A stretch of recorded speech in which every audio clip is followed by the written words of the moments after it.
Vale, perfecto. Adelante. Hola, pues muchas gracias. Buenos días. Mi nombre es Charo Fernández, soy titulada de Recursos Humanos de la Federación Española de Enfermedades Raras. Algunos ya me conocéis. Y bueno, vamos a hablar de algunos aspectos importantes de esta gran reforma laboral aprobada el 28 de diciembre mediante el Real Decreto Ley 32/2021 de medidas urgentes para la reforma laboral, la garantía de la estabilidad en el empleo y la transformación del mercado de trabajo. A ver, ¿cómo ahora? Vamos a centrarnos principalmente en aspectos sustanciales de esta gran reforma laboral y principalmente en los grandes protagonistas que son los contratos temporales, contratos formativos y contratos fijos discontinuos.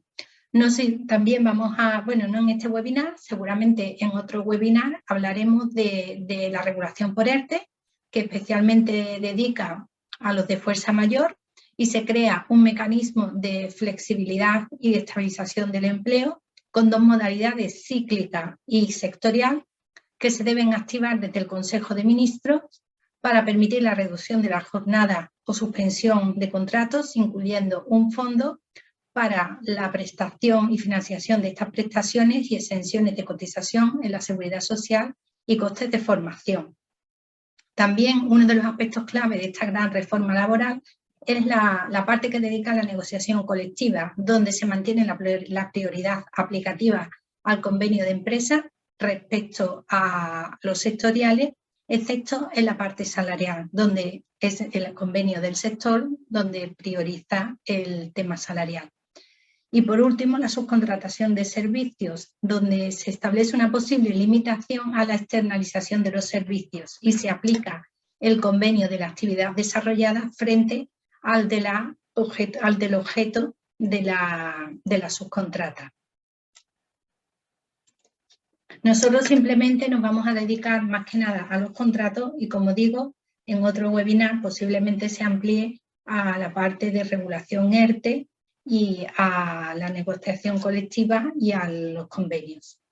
El motivo de esta gran reforma, de esta revisión de contratos, pues supone una adaptación a las necesidades actuales y a dar importancia al contrato indefinido, a luchar contra la precariedad laboral y a impulsar esta contratación indefinida de tal manera que sea la fórmula general para la contratación.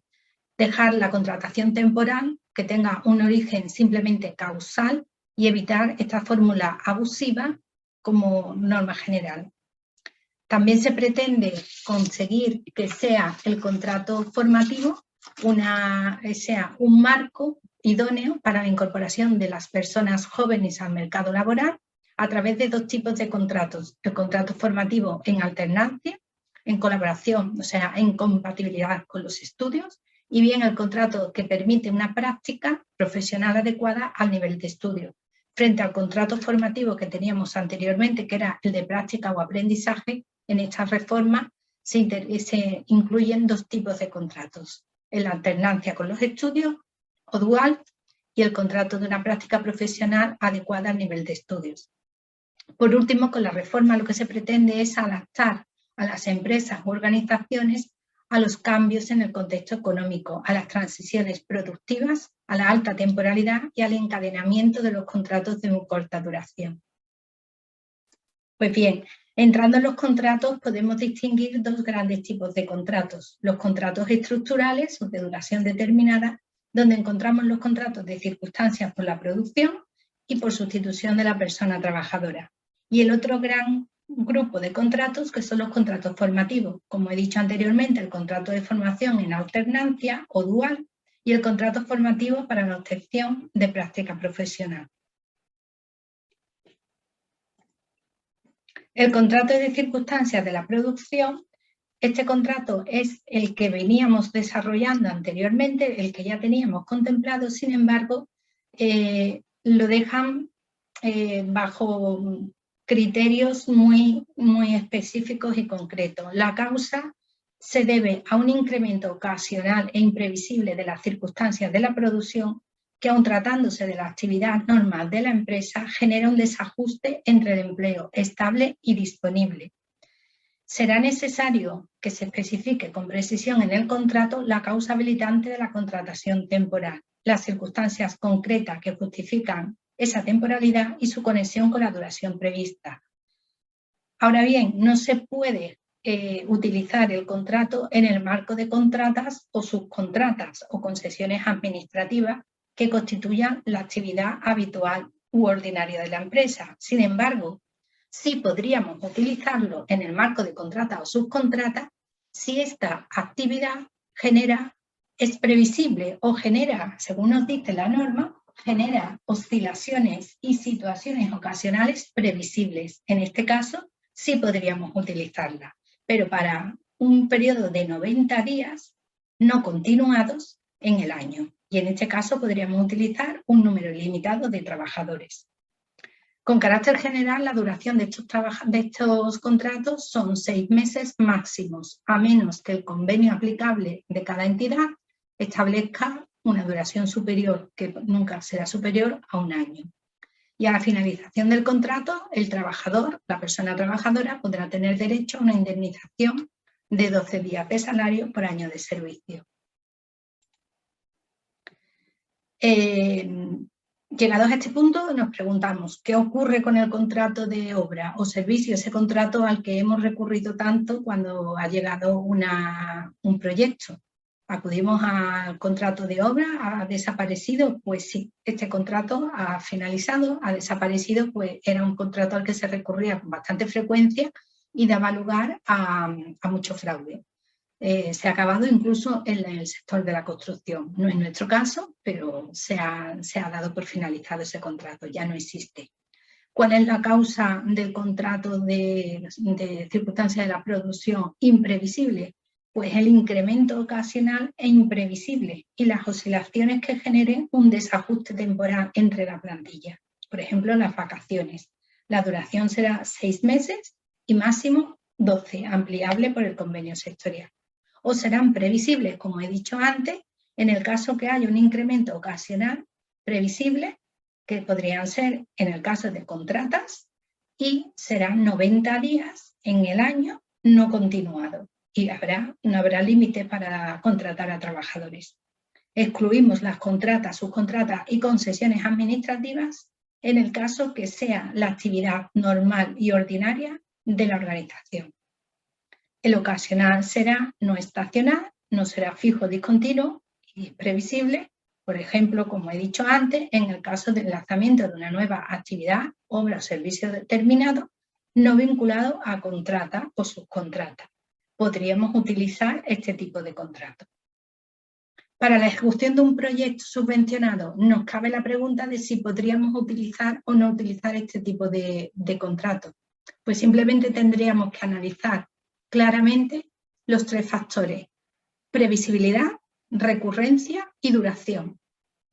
Es muy extraño que la duración de un proyecto sea inferior a 1 año.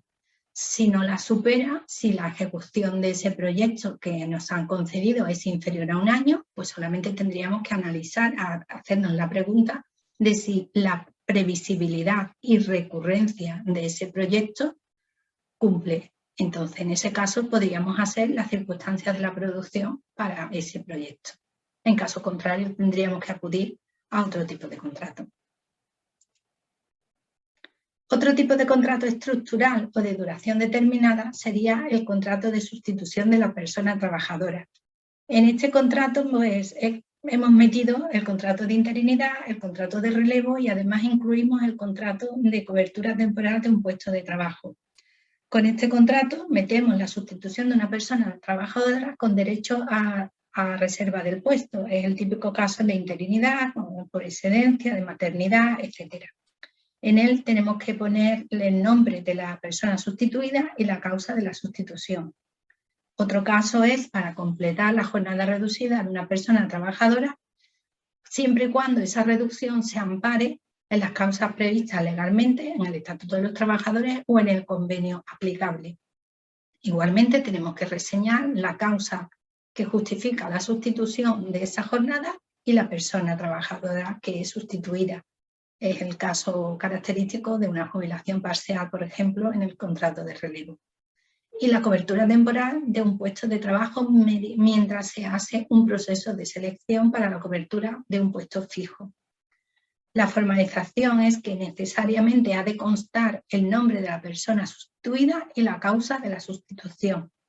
Limitaciones, pues que ha de ampararse en las causas legalmente establecidas o reguladas en el convenio colectivo. La duración y posible prórroga, dependiendo de qué tipo de contrato, de qué tipo de sustitución estemos hablando, será si estamos sustituyendo a la persona con derecho a reserva del puesto, pues será durante la ausencia de esa persona. Si es para completar la jornada reducida por otra persona trabajadora, pues el tiempo que dure la reducción de esta persona. Y si es la cobertura temporal mediante un proceso de selección, la duración máxima serán 3 meses o un plazo inferior si está recogido en el convenio colectivo de aplicación. Superada la duración máxima, no podrá celebrarse un nuevo contrato con ese mismo objeto. Y lo característico, lo señalable de este tipo de contrato es que pueden convivir durante máximo 15 días en el puesto ambas personas, digamos, para un buen traspaso de funciones o para garantizar el desempeño adecuado del puesto. A la finalización del contrato no generará derecho a indemnización. Es el aspecto más reseñable en este contrato, esa convivencia durante 15 días en el puesto. Respecto a las infracciones, son importantes en la LISO, la Ley de Infracciones en el Orden Social, de 1.000 euros a 10.000 euros por persona afectada, y en cotización también se imponen penalizaciones importantes por contratos inferiores a 30 días, 26,60 euros diarios, se imponen de sanción por contrato finalizado.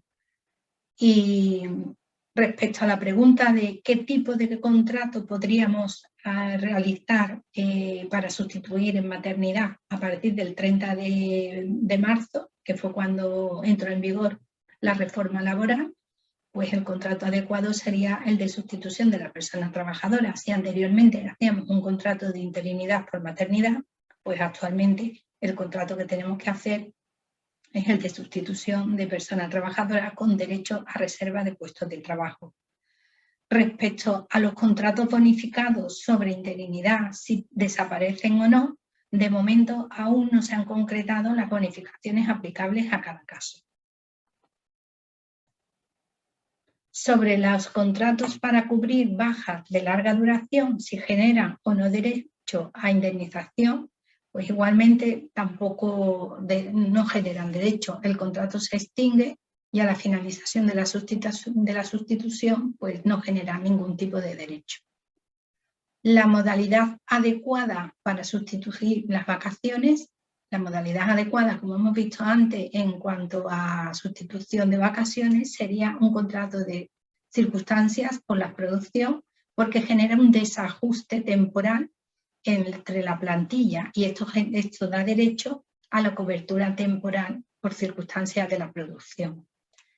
Y el nuevo contrato de duración determinada celebrado para la sustitución de persona trabajadora ha de corresponder en categoría y nivel salarial en caso de interinidad. En principio no hay nada regulado, pero tal como está siendo habitual, debe corresponder, como viene siendo normalmente aplicable, debe corresponder con categoría y puesto de forma singular a la regulación anterior. Otro apartado importante de esta gran reforma son los contratos fijos discontinuos.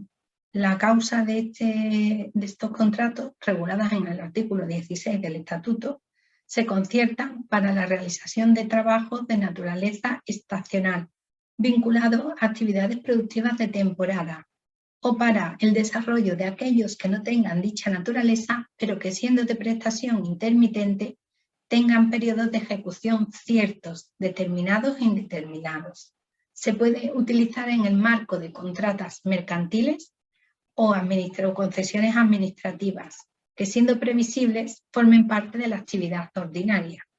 Los periodos de inactividad solo pueden producirse como plazos de espera entre recolocación entre subcontrataciones y el periodo máximo serán 3 meses, salvo que por negociación colectiva se prevea otra cosa. Una vez cumplido dicho plazo, la empresa tiene que adoptar las medidas coyunturales o definitivas que procedan. Pueden celebrarse entre empresas de trabajo temporal y una persona contratada para ser cedida. La formalización de este tipo de contratos son necesariamente por escrito y han de reflejar los elementos esenciales de la actividad, la duración, la jornada, la distribución horaria, etc. El llamamiento debe hacerse mediante acuerdo de empresa o convenio colectivo. Debe fijar los criterios y debe informarse a la representación legal de los trabajadores con suficiente antelación al inicio del año natural. También una novedad que tienen estos contratos, a diferencia de los contratos anteriores, es que los trabajadores tienen derecho a que se les calcule la antigüedad por toda la relación laboral, a diferencia del anterior, que solamente se les computaba por el tiempo de trabajo efectivo. Respecto a la información, los trabajadores tienen que conocer las vacantes de carácter fijo como prioritarios y la representación laboral igualmente. Y respecto a la formación, son colectivos prioritarios. Algunas preguntas o respuestas respecto a los fijos discontinuos. La relevancia de este tipo de contratos respecto a la configuración del supuesto de hecho, pues que son fijos de temporada, y aquellos de ejecución ciertos. También se incluye a las empresas de trabajo temporal. Es el contrato idóneo para contratas, subcontratas y concesiones administrativas. El plazo de espera no puede superar los 3 meses. El llamamiento debe constar por escrito y ha de ser debidamente notificado. La antigüedad, que es muy característico y es algo muy importante, es que la duración efectiva de la relación laboral computa por toda la relación laboral y no solo por el tiempo de trabajo efectivo. En el caso de que tengamos una concesión administrativa que forme parte de la actividad ordinaria de la entidad, sería el contrato idóneo para realizarlo. Una vez que ha finalizado esta actividad laboral, el trabajador pasaría a periodo de inactividad y una vez finalizada el llamamiento, podría la entidad optar por el despido objetivo con una indemnización de 20 días de salario. En el caso que la adjudicación administrativa fuera algo extraordinario y la entidad no suele participar de ella, en este caso sí podríamos acudir al supuesto ya contemplado de los 90 días, el que contempla como oscilaciones previsibles del contrato por circunstancias de la producción previsibles. Si queremos adscribir o realizar un proyecto vinculado a una subvención, las posibilidades que tengo para hacer un contrato, pues podrían ser un contrato fijo discontinuo, con las mismas condicionantes, o sea, si el proyecto finaliza, pasa el periodo de inactividad hasta que se consiga otro. Si transcurre el plazo máximo de inactividad, posibilidad de despido objetivo con indemnización de 20 días.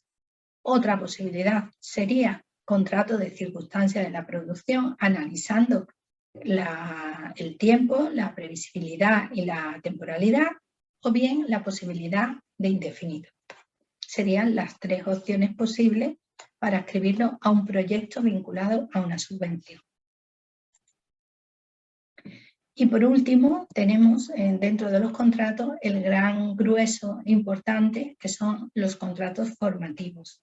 Dentro de estos contratos formativos, el contrato de la formación dual o en alternar, y a este contrato lo que permite es compatibilizar el trabajo y la formación, la actividad laboral retribuida con los correspondientes procesos formativos en el ámbito de la formación profesional, los estudios universitarios o del catálogo de especialidades formativas del Sistema Nacional de Empleo. La duración de estos contratos es la correspondiente en el plan de estudios y con un mínimo de 3 meses y un máximo de 2 años se puede desarrollar de forma no continuada o fraccionada, pero siempre coincidiendo con ese plan de estudios.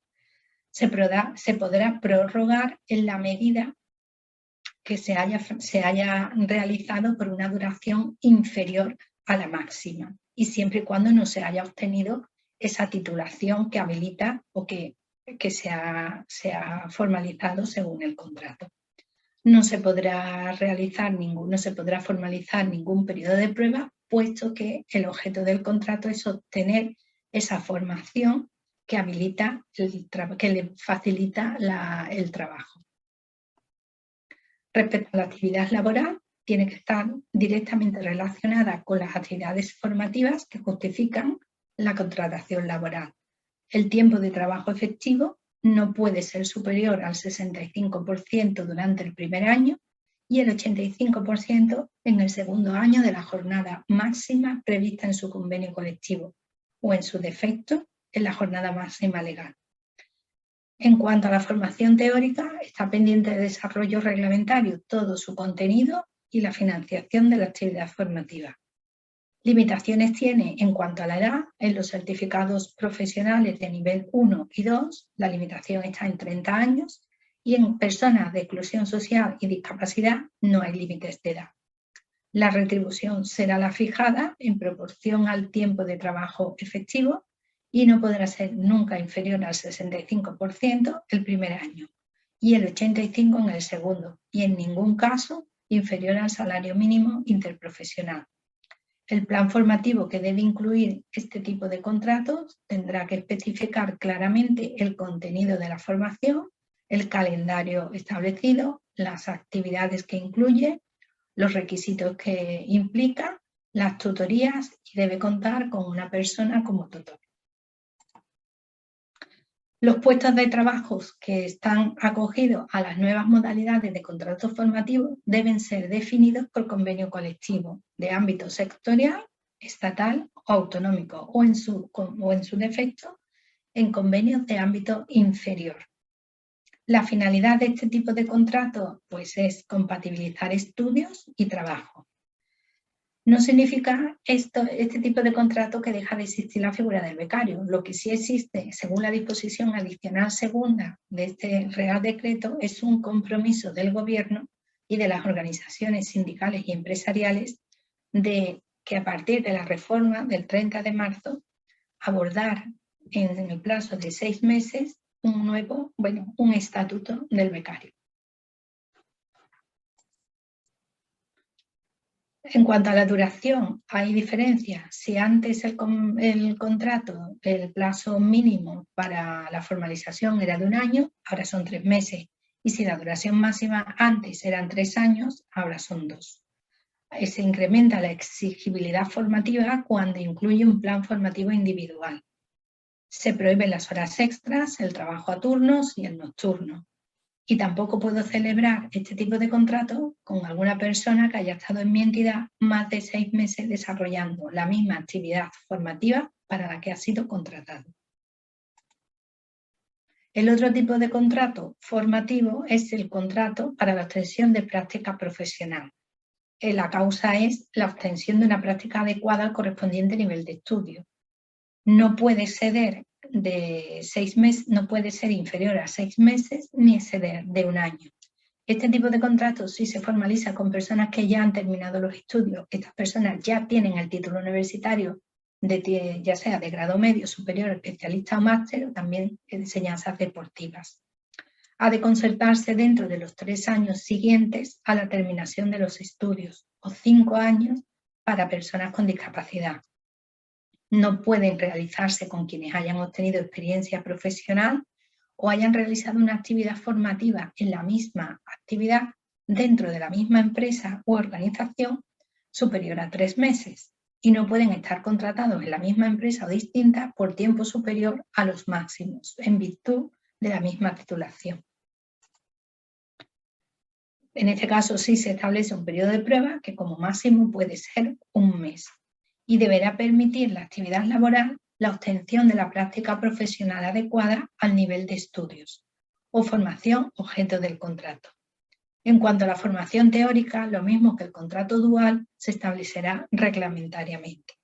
Y respecto a la retribución, esta será la fijada en el convenio colectivo, la correspondiente al grupo profesional y nivel retributivo correspondiente a las funciones desempeñadas. En cuanto a otras especificaciones de este contrato formativo, pues que a la finalización del contrato la persona trabajadora tiene derecho a que se les pida una certificación de la práctica realizada, no pueden realizar horas extraordinarias y la entidad tiene derecho o puede solicitar directamente al SEPE una expedición por escrito de que esa persona no ha realizado o que la persona que pretende contratar anteriormente no ha realizado otra contratación en la misma modalidad con otras empresas. Resumiendo, este contrato se modifica el plazo para suscribirlo, de 5 años pasa a 3 y en el caso de personas con discapacidad de 7 años, que se podría celebrar antes, pasa a 5. La duración máxima también de 1 año pasa a 2. Sí. Y el periodo de prueba es 1 mes. Y si anteriormente se contrata indefinidamente, pues ahora mismo ya se prohíbe. La exigibilidad formativa se incrementa, estableciéndose un plan formativo individual. En ambos contratos es obligatorio establecerse este plan formativo con todos los requisitos. El referente salarial se pagará según convenio, según el grupo o nivel retributivo de las funciones que desarrolle, y si agoto la duración máxima del contrato, no puedo celebrar otro contrato de formación si es para el mismo puesto. Por último, la disposición final segunda deja la puerta abierta para las asociaciones o para las entidades sin ánimo de lucro una modalidad de contratación temporal para la mejora de la ocupabilidad y la inserción laboral en el marco de los programas para la activación para el empleo, con una duración máxima de 12 meses. Sin embargo, este tipo de contratación aún está pendiente de desarrollo. Como aspectos clave final de la reforma laboral, podemos concluir que son la presunción del contrato indefinido como regla general, la desaparición del contrato de obra o servicio determinado, la duración determinada de los contratos y los contratos formativos, los nuevos contratos formativos. Hasta aquí el webinar de hoy. Sí me gustaría dar respuesta a una pregunta que ha surgido del boletín y es la siguiente. ¿Cómo quedarán los contratos de fijos discontinuos? En el caso que la asociación ofrece un servicio solo de septiembre a junio, ¿nos deberíamos acoger a la modalidad de indefinido? Pues la respuesta es que se puede realizar un contrato fijo discontinuo. Una vez finalizada la actividad, las personas pasarían a periodos de inactividad, plazos de espera, hasta la siguiente. O en el caso de no producirse esa siguiente actividad, podría la entidad adoptar la opción del despido por circunstancia objetiva con una indemnización de 20 días de salario por año de servicio. Esa sería una opción. La otra opción sería poder realizar un contrato indefinido. Muchas gracias.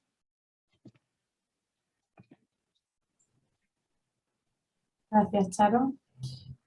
Pues bueno, es el momento de que podáis dejar vuestras dudas a través de la opción de preguntas y respuestas. De momento no tenemos ninguna, pero bueno, vamos a dar unos minutos.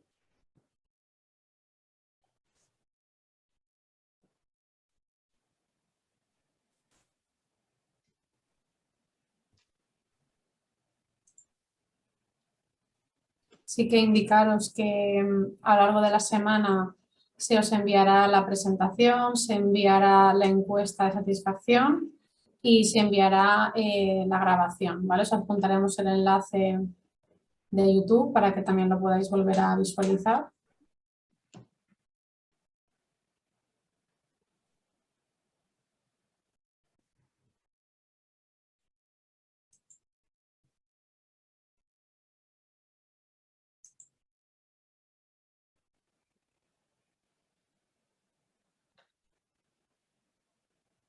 pues no tenemos ninguna pregunta.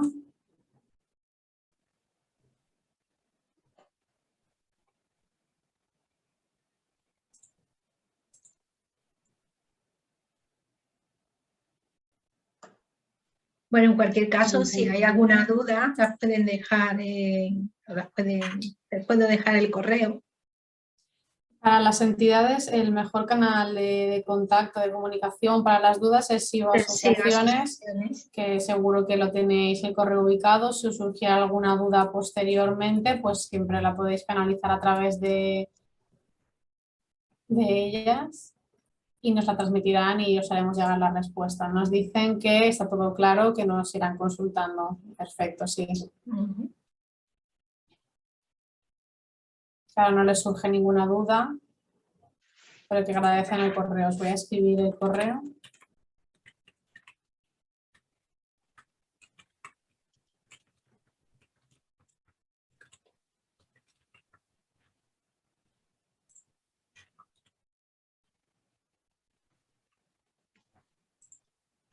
Vale, os lo he dejado por el chat.